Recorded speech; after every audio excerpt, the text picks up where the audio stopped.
No vídeo de hoje, nós vamos resolver duas questões do Enem de 2022. Lembrando que esse é o vídeo 2 e nós temos o vídeo 1 que já está aí no canal.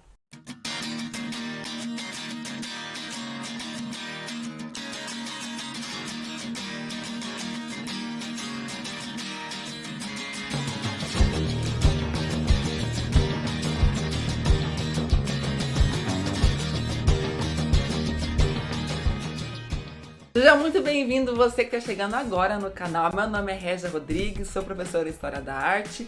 Vamos resolver então duas questões que caíram no Enem desse ano de 2022. Lembrando que esse Enem ele trouxe algumas questões diferentes, porque o Enem sempre tinha uma tradição de contextualizar, de trazer questões que contextualizam épocas diferentes, movimentos diferentes, artistas diferentes, e agora trouxe questões extremamente conceituais, como a questão do dadaísmo, por exemplo, que eu falei no vídeo anterior, e como uma questão que eu vou falar nesse vídeo que é sobre o maneirismo. Então vamos lá. Estou aqui com o caderno cor-de-rosa em mãos e a questão que nós vamos resolver será a questão de número 25, é uma questão que traz um texto não verbal, uma obra do El Greco, que é um artista maneirista, e traz também um pequeno texto e o enunciado.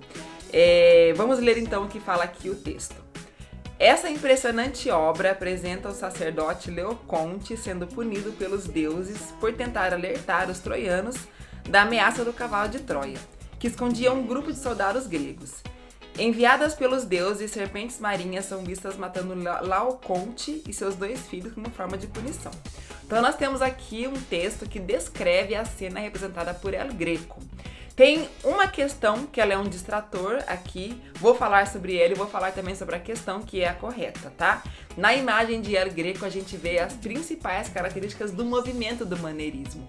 O maneirismo aconteceu ali na transição entre o Renascimento e a arte barroca, mais ou menos no século XVII, traz características muito próprias, como por exemplo, a busca do artista pela sua própria identidade, mesmo que isso acarrete na negação dos padrões da arte renascentista.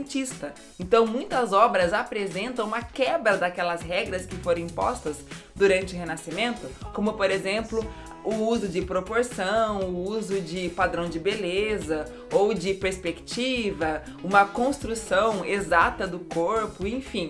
Começaram a abrir mão muitas vezes dessas regras e dessas técnicas para buscar características próprias nos seus trabalhos. Exatamente por isso o nome maneirismo, porque cada pintor fazia suas pinturas à sua própria maneira. Eles então foram chamados de os maneiristas, porque tinham uma maneira diferente de pintar. Então, inclusive, uma das características são as figuras alongadas e distorcidas. Então vamos à alternativa que seria um destrator, que é a alternativa C, que ela fala o seguinte: evocação de um fato da cultura clássico grega. Na verdade, essa característica ela foi muito forte durante o Renascimento. E no texto fala sobre a história narrada na imagem, que é uma história da mitologia grega.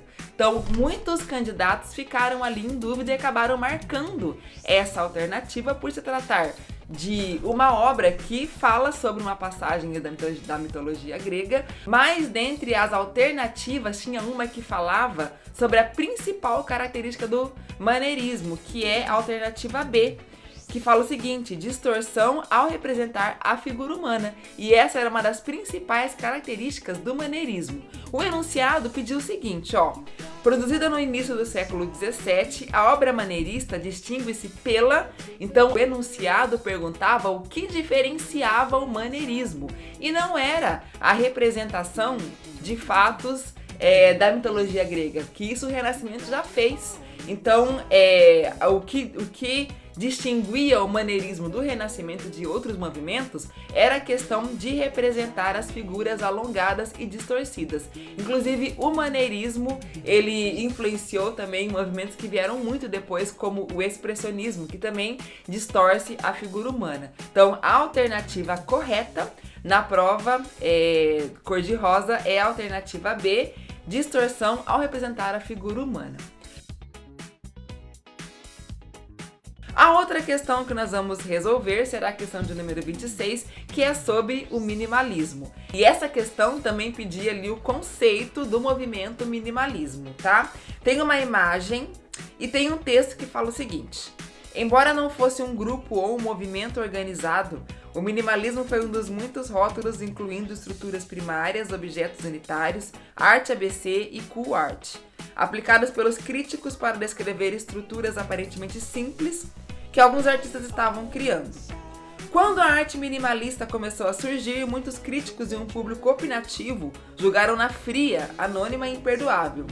Os materiais industriais pré-fabricados frequentemente usados não pareciam arte. De acordo com os textos 1 e 2, compreende-se que a obra minimalista é uma, a alternativa correta é a E, combinação de formas sintéticas no espaço utilizado. Então, o movimento do minimalismo surgiu ali logo após a pop art, como oposição ao excesso de cores e de elementos midiáticos que eram representados ali na pop art. Trouxe então uma diminuição de elementos. O minimalismo é tido como um movimento que tende a utilizar o essencial, o básico, para se representar algo. Inclusive, a decoração minimalista está super em alta ali, né? O estilo de vida minimalista está muito em alta nos dias de hoje, mas é um movimento artístico que se espalhou aí por várias linguagens diferentes, até mesmo para a arquitetura, para o estilo de vida, mas que tem como principal característica uma redução, utilizar poucos elementos para representar algo.